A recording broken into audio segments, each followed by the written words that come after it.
السلام علیکم 8th class بیٹا، آج ہم اسلامیات کا پہلا ٹاپک ایمانیات اور عبادات پڑھیں گے۔ صفحہ نمبر 6 ہے، تو دیکھیں باب دوم صفحہ نمبر 6 ایمانیات اور عبادات۔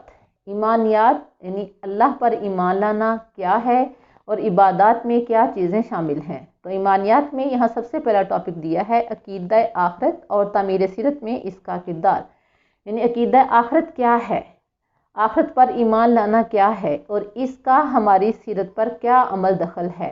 عقیدہ آخرت پر ایمان لانے سے ہم اپنے کردار کو کس طرح تبدیل کر سکتے ہیں۔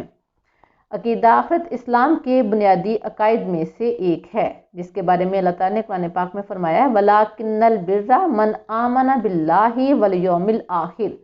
نیکی تو یہ ہے کہ جو کوئی ایمان لائے اللہ پر اور آخرت کے دن پر، یعنی آخرت کے دن پر ایمان لانے سے کیا ہوگا۔ عقیدہ آخرت سے مراد ہے کہ انسان مندرجہ ذیل باتوں پر دل سے ایمان لائے اور ان پر یقین بھی رکھے۔ یعنی اجزاء کیا ہیں عقیدہ آخرت کے؟ نمبر 1 ہے یہ زندگی عارضی ہے، ایک دن اللہ تعالیٰ تمام دنیا اور اس کی مخلوقات کو مٹا دے گا، یعنی یہ دنیا فانی ہے، جیسا کہ اس کو کہا گیا ہے دنیا آخرت کی کھیتی ہے، یعنی چند دن یہاں گزارنے کے بعد جو ہم نے آگے جانا ہے وہ ہماری ابدی زندگی ہوگی۔ اللہ تعالیٰ تمام مخلوقات کو مٹا دے گا، یعنی ایک دن ایسا آئے گا جب تمام مخلوقات ختم ہو جائیں گی۔ نمبر 2، پھر اللہ تعالیٰ ان کو دوسری زندگی بخشے گا اور سب اللہ کے سامنے حاضر ہوں گے، اسے حشر کہتے ہیں، یعنی اکٹھے ہوں گے۔ حشر کا مطلب ہوتا ہے اکٹھے ہونا، یعنی سب اللہ کے سامنے اپنے اعمال کا جواب دینے کے لیے اکٹھے ہوں گے۔ نمبر 3، اس دن ہر انسان کا نامہ اعمال اس کے ہاتھ میں تھما دیا جائے گا، یعنی ہر شخص کو جو اس نے دنیا میں عمل کیے ہوں گے اس کا اعمال نامہ اس کے ہاتھ میں دے دیا جائے گا۔ جس کے دائیں ہاتھ میں اعمال نامہ دے دیا گیا تو وہ دنیا میں بھی وہ آخرت میں بھی کامیاب ہوگا، اور جس کو بائیں ہاتھ میں نامہ اعمال دے دیا گیا تو اس کا ٹھکانہ دوزخ ہوگا، یعنی دائیں ہاتھ والے جنت میں جائیں گے اور بائیں ہاتھ والے دوزخ میں جائیں گے۔ نمبر 4، اللہ تعالیٰ ہر شخص کے اچھے اور برے اعمال کا وزن فرمائے گا، یعنی جس نے جو بھی کام کیے ہوں گے اس کا وزن کیا جائے گا، اچھے اعمال کا بھی اور برے اعمال کا بھی۔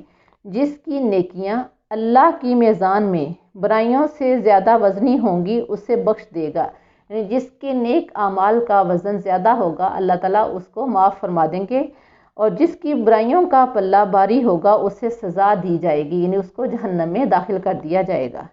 نمبر 5، جن لوگوں کی بخشش ہوگی وہ جنت میں جائیں گے اور جن کو سزا دی جائے گی وہ دوزخ میں جائیں گے، اور وہی ابدی زندگی ہے۔ پہلے جیسے کہا ہے کہ دنیا کی زندگی عارضی ہے، اور یہاں کہا ہے آخرت کی زندگی ابدی۔ ابدی مین ہمیشہ رہنے والی، جو کبھی بھی ختم نہیں ہوگی۔ عقیدہ آخرت کی عقلی توجیہ، عقل اس کے بارے میں کیا کہتی ہے؟ ہر شخص اس بات کا جواب جاننا چاہتا ہے کہ مرنے کے بعد ہم کہاں جاتے ہیں، وہاں ہمارے ساتھ کیا سلوک ہوگا، لیکن ہمارے پاس یہ بات جاننے کا کوئی ذریعہ نہیں۔ یہ بات ہمارے تجربے اور مشاہدے سے بھی باہر ہے، اور کسی نے مرنے کے بعد ہمارے پاس واپس آ کر بھی اس کا جواب نہیں دیا۔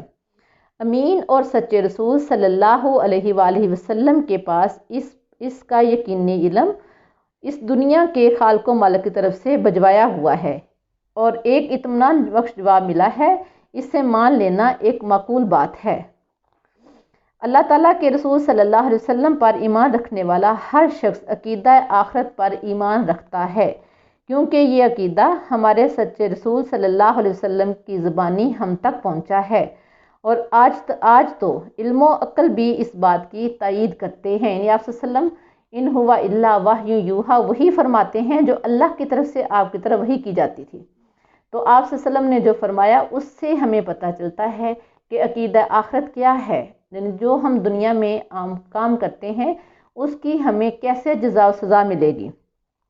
سائنسدان بھی اس بات پر متفق ہو چکے ہیں کہ ایک دن سورج ٹھنڈا اور بے نور ہو جائے گا، سیارے ایک دوسرے سے ٹکرا جائیں گے اور دنیا تباہ ہو جائے گی، جیسا کہ اللہ تعالیٰ نے قرآن پاک میں فرمایا ہے وَتَكُونُ الْجِبَالُ كَالْعِهْنِ الْمَنْفُوشِ۔ اس دن پہاڑ ایسے ہوں گے جیسے دھمکی ہوئی رنگین ہوں، یعنی قیامت کے دن کے بارے میں جو اللہ تعالیٰ نے فرمایا ہے اس پر سائنسدان بھی متفق ہیں کہ ایک دن ایسا ہی ہوگا۔ انسان کے تمام اعمال کا ریکارڈ اللہ کے پاس محفوظ ہو رہا ہے، اس بات کا سائنسی ثبوت یہ ہے کہ آواز کی لہریں گرد و پیش کی چیزوں پر اپنا نقش چھوڑ جاتی ہیں، یعنی جو کچھ ہم کرتے ہیں اس سب کے بارے میں اللہ تعالیٰ اپنے پاس ایک ریکارڈ محفوظ کر رہے ہیں۔ اب رہی بات کہ اللہ تعالیٰ حشر کے دن عدالت لگائے گا، یعنی قیامت کے بعد جب سب کو اکٹھا کیا جائے گا تو وہاں عدالت لگ جائے گی، اور بے مثال حق و انصاف کے ساتھ ہمارے اچھے اور برے اعمال کی جزا و سزا ملے گی۔ عقل تو یہی چاہتی ہے اور ایسا ہو۔ ہم دیکھتے ہیں کہ دنیا میں ہر کوئی شخص نیکی کرتا ہے، اکثر اوقات اس کا مکمل اور صحیح فائدہ اسے حاصل نہیں ہوتا۔ ایک شخص بدی کرتا ہے، یعنی برا کام کرتا ہے، اور اکثر حالات میں وہ ہر قسم کی سزا یا نقصان سے مکمل طور پر بچ جاتا ہے، یا اسے اس برائی کے مقابلے میں بہت معمولی سا نقصان اٹھانا پڑتا ہے جس سے انصاف کے تقاضے کسی طرح بھی پورے نہیں ہوتے۔